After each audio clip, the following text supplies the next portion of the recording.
What's going on, everybody? This is Chaz with Homegrown How To. Welcome back to the channel. If this is your first time, thanks for stopping by.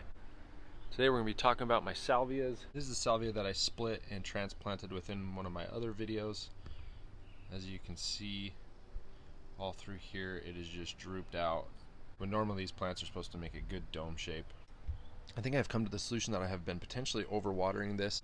I have had a drip line hooked up to this, so it's been getting regular, good amount of water, and it's been drooping. Now, some of my other plants that are not drooping do not have a drip line hooked up to them, so they are not getting as much water as this plant here. Something else that can cause these plants to droop is just getting too overgrown or failing because of high winds.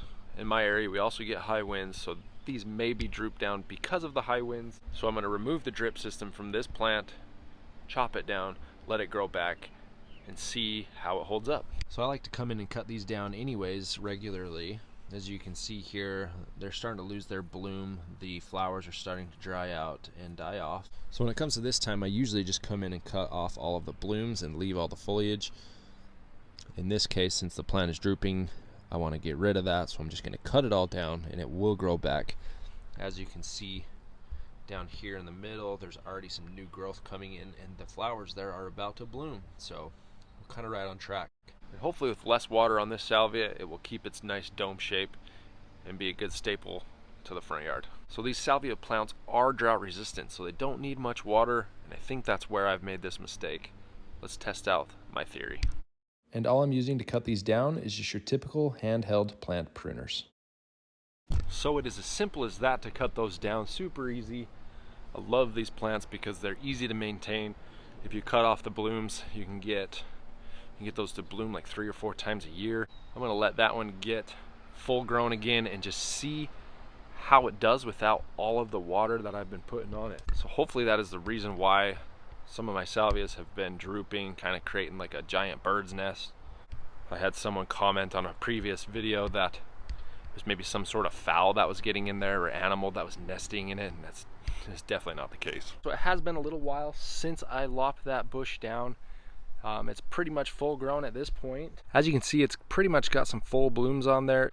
You can really see the activity of the honeybees just kind of going crazy on there.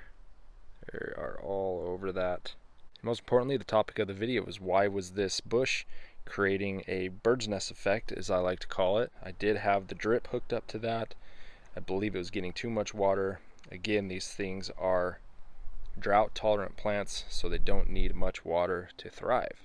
So I think I was just overwatering this.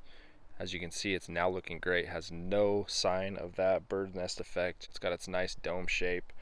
Looking great, looking awesome. And so now I'm just walking back into the backyard. I'm going to show you one that did have a drip still hooked up to it, just so you can kind of compare. But this salvia here, you can see it's got a lot of honeybees on it as well. It's doing good overall, but I did have a drip hooked up to this.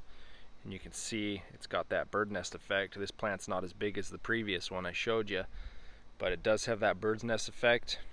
I did remove the drip on that recently, so once I end up cutting that one down, that one should stop having that bird nest effect. And let's just take a second and appreciate that lawn. Ooh, got a nice fresh mow in this morning and it is looking great.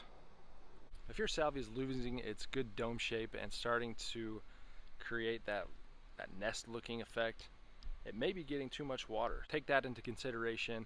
If you have drip hooked up to them, take the drip off. Just let Mother Nature water those. If you're not getting any water, then just give it about an inch of water every week is all they really need. If yours currently does have that bird's nest effect and you're not happy with it, go ahead and cut it down. These plants are resilient. It'll come right back. Or even just wait until the fall to go ahead and cut those down. But the things that may be creating that bird's nest effect, it could be the high wind, it could be overwatering, it could be just an overgrown bush. For instance, this is a big salvia here. This one's huge. This one I believe is just overgrown. It's got a little bit of a falling out going on here, but overall it's kept its shape and it looks great. So that should about wrap it up. If you guys have any questions, please drop them in the comment section below. And if you found this video helpful, don't forget to subscribe. There's future videos coming out on how to maintain your lawn and garden. I appreciate you guys watching.